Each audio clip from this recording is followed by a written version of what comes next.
کہ سب سے پہلے یہ ہے کہ رسول اللہ صلی اللہ علیہ وسلم کا ایک فرمان مبارک ہے کہ سب سے بہتر زمانہ میرا، اس سے کم بہتر میرے اصحاب کا، اس سے کم بہتر تابعین کا، اس سے کم بہتر تبع تابعین کا، اس سے کم بہتر تبع تابعین کا۔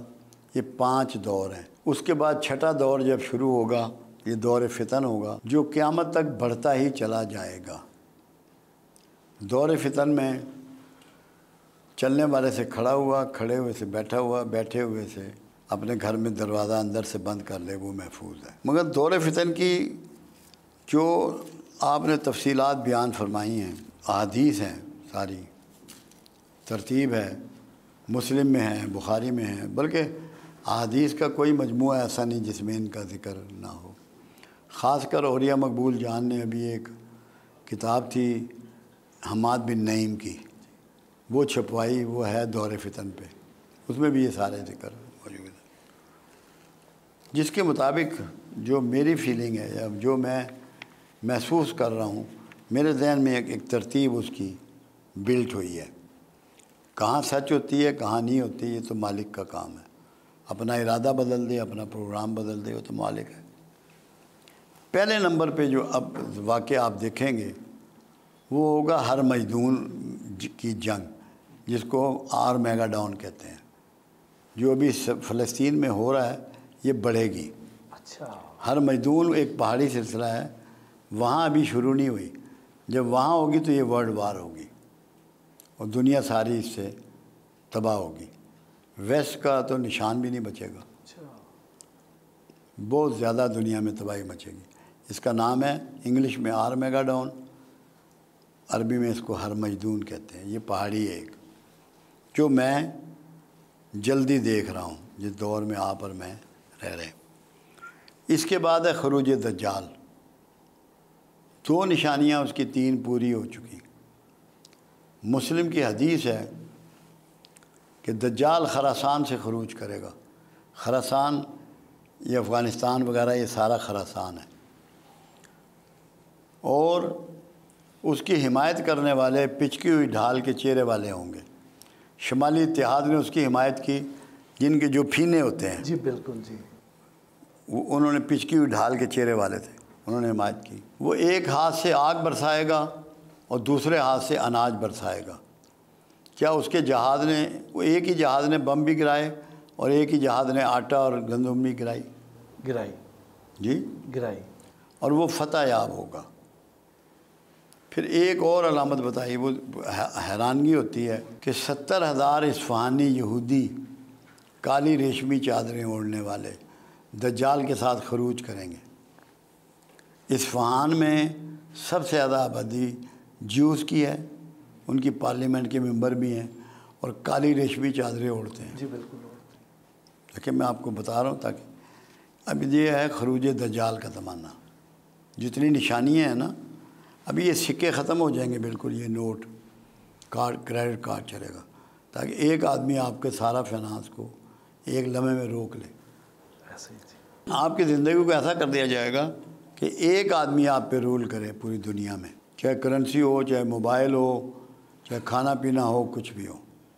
یہ اب خروج دجال کا زمانہ آ پہنچا ہے۔ پھر ظہور مہدی ہے نزدیک، اس کے بعد پھر خاتمہ بنی اسرائیل ہے، جو ہر مجدون ہوگی نا، اس کے ساتھ ہی اسرائیلی ختم ہو جائیں گے۔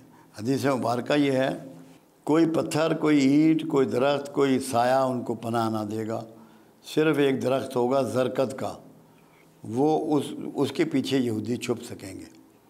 یہودیوں کو اس حدیث کا اتنا یقین ہے کہ انہوں نے یہ 50 لاکھ پودے لگوا دیے ہیں زرکت کے، ان کو پتہ ہے کہ یہ پوری ہونی۔ اس کے بعد ہے اسلام کے نشات ثانیہ، جس کے سٹارٹ 3 ملکوں سے ہوگا، ترکیہ، پاکستان، خراسان۔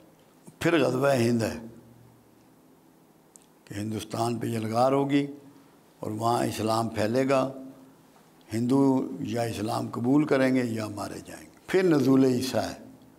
نزول عیسیٰ جب ہوگا تو جو فوجیں غزوہ ہند لڑیں گی وہ جا کے شام میں عیسیٰ کی فوجوں سے جا ملیں گے۔ یہ تو جو ترتیب میں دیکھ رہا ہوں، محسوس کر رہا ہوں، پڑھتا ہوں، وہ ہے۔ پاکستانیوں میں بڑی چینج آئے گی، غربت یہاں کبھی نہیں ہوگی۔ ابھی بھی اگر کوئی یہ کہے کہ پاکستان غریب ہے یا لوگ غریب ہیں، اس سے بڑا جھوٹ کوئی نہیں، کیونکہ میں 1964 سے فگر نکالتا ہوں، جو کچھ ایک عام شہری کے پاس، ایک پاکستانی کے پاس سامان اور دیگر سہولتیں 64 میں تھی، اس سے 4 گنا سے 6 گنا ہیں اس کے پاس۔ جی بالکل ہے۔ صرف ہم ناشکرے ہو گئے ہیں، ہر وقت اللہ کے موسم کا، اللہ کے پھلوں کا، سبزیوں کا، گوشت کا، دودھ کا، انڈے کا، حکمرانوں کا شکوہ کرتے ہیں۔ یہ نہیں سوچتے، اب جیسے حکمران ہی ہیں، ہم یہ سمجھ رہے ہیں کہ یہ خود آ گئے یا ان کو فلاں ووٹوں نے بنا دیا۔ قرآن تو یہ نہیں کہتا، قرآن تو کہتا ہے جس کو چاہوں معزول کروں، جس کو چاہوں حکمرانی دوں۔ جب یہ فیصلہ اللہ کے پاس ہے تو ہمیں اللہ کے فیصلے سے ڈفر کرنے کی ضرورت کیوں ہوتی ہے؟ بالکل ٹھیک بات۔ ہمیں نہیں ہونی چاہیے، یہ بغاوت ہے اللہ سے۔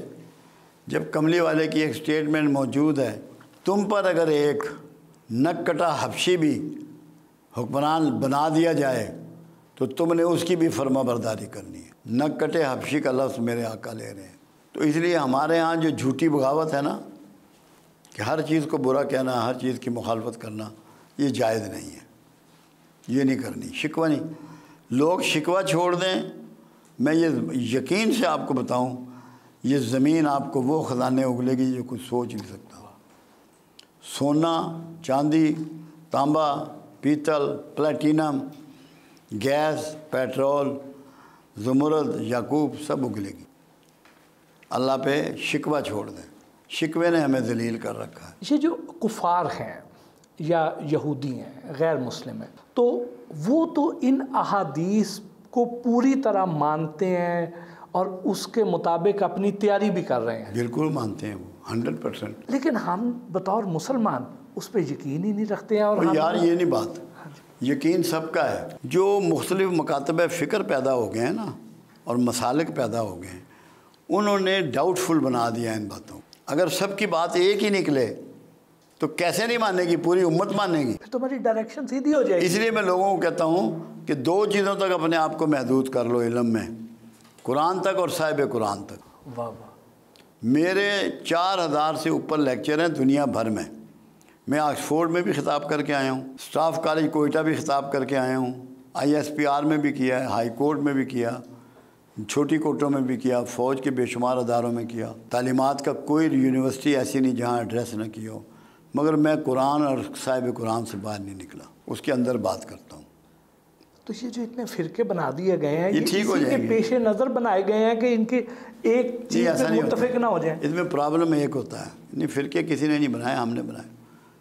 آپ کی اور میری ڈسکشن ہوئی، ہم دونوں علماء ہیں، ایک دوسرے کو دلیل دینے کے باوجود ہم نے ایگری نہیں کیا۔ وہ آگے اپنے اسٹوڈنٹ کو بات بتا دی، وہ ایک فرقہ پیدا ہو گیا، وہ ایک سوچ پیدا ہو گئی۔ اگر ہم یہ سوچ لیتے کہ میری وجہ سے امت میں تفرقہ پھیلے گا اور میں اپنی بات نیچے کر لوں، میں لسے پیودہ پتر بن جاؤں، تو یہ نہ ہوتا۔